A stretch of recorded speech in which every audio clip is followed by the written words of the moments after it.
السلام علیکم اسٹوڈنٹس، پرویز مشرف کے ایرا کا یہ دوسرا لیکچر ہے۔ پہلے لیکچر میں ہم نے بات کی تھی کہ پرویز مشرف پاکستان کے 10ویں پریزیڈنٹ ہے، 1943 میں دلی میں پیدا ہوئے اور ابھی 5 فیب کو 79 کی ایج میں ان کی ڈیتھ ہو گئی تھی۔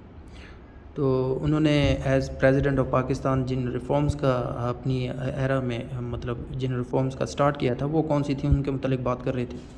تو اب جو ریفارم تعلیمی اصلاحات وہ لے کر آئے تھے، ایجوکیشن ریفارمز لے کر آئے، ان کے متعلق بات کریں گے۔ سب سے پہلے انہوں نے پہلی دفعہ تاریخ میں ایسا ہوا کہ پہلی دفعہ دینی مدارس کے طلباء کے لیے کمپیوٹر سائنس اور دوسرے سائنسی سبجیکٹس جو تھے پڑھانے کا آغاز کیا تھا۔ یہ ایک بہت ہی اچھا انیشیٹو تھا، اور ویسے آپ کو پتہ ہونا چاہیے کہ پاکستان میں 32,000 سے زائد دینی مدارس ہیں، جن میں تقریباً 25 لاکھ طالب علم پڑھ رہے ہیں۔ تو یہ ان کے لیے ایک اچھا سٹیپ تھا کہ ان کو کمپیوٹر سائنس اور باقی سائنٹیفک سبجیکٹس پڑھائے جائیں گے۔ اور ہیلتھ ریفارمز کی بات کی جائے تو لوگوں کو ہیلتھ فیسلٹیز عام کرنے کے لیے کئی اقدامات کیے گئے۔ ان میں سے جو سب سے بیسٹ تھا جو اس کی ایج میں ہوا وہ 1122 ریسکیو کا تھا۔ یہ ایک ایمبولینس سروس تھی اور یہ 2004 میں شروع ہوئی تھی۔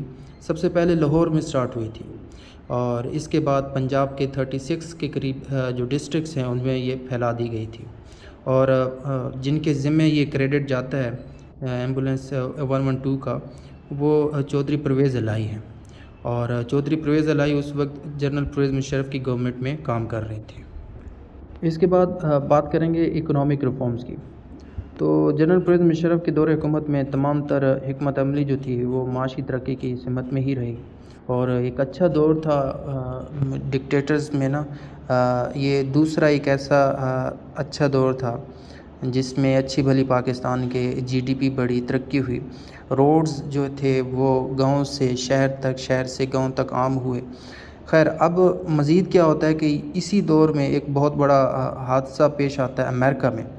وہ دن جو تھا 11 ستمبر 8:45 کا تھا، اور 2001 کا وہ سال تھا۔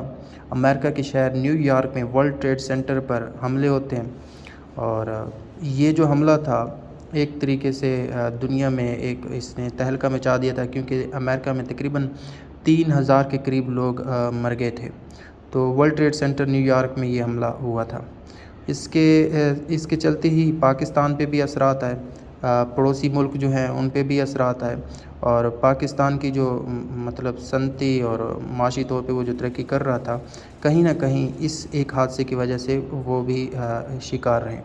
اس کے بعد سوشل ریفارمز میں دیکھا جائے تو انہوں نے آزادانہ پالیسی بنائی ہوئی تھی، کسی کے انڈر کام یہ نہیں کر رہے تھے، آزادانہ پالیسی تھی۔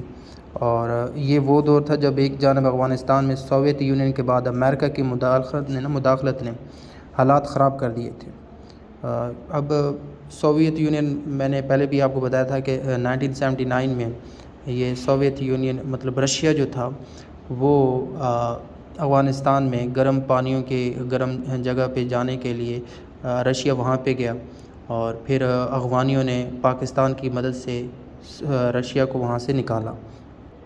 اب مزید اگر سوشل ریفارمز میں دیکھا جائے تو پہلی دفعہ ایسا ہوا کہ فلائنگ فائٹر کی حیثیت سے ویمن جو تھی وہ شامل ہوئی پاکستان ایئر فورس میں۔ آرمی میں میڈیکل کور جو تھا، اس کے علاوہ بحیثیت کیڈٹ انجینئرنگ، اور اس سلسلے میں بھی خواتین شامل ہوئی۔ یہاں پہ بھی یہ بھی ایک بڑی اچیومنٹ تھی۔ خواتین کو بطور ٹریفک وارڈن بھی بھرتی کیا گیا۔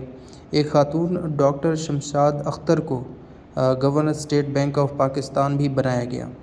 تو پرویز مشرف کے دور حکومت میں خواتین کے لیے ایک اور کام بھی کیا گیا، وہ یہ تھا کہ قومی اور صوبائی اسمبلیوں کے لیے کچھ نشستیں جو تھیں، سیٹس جو تھیں وہ مختص کی گئی تھیں۔ خود کفالت اور روزگار اسکیم کے تحت خواتین کو بینکوں سے آسان شرائط پر قرضے بھی دیے گئے تھے۔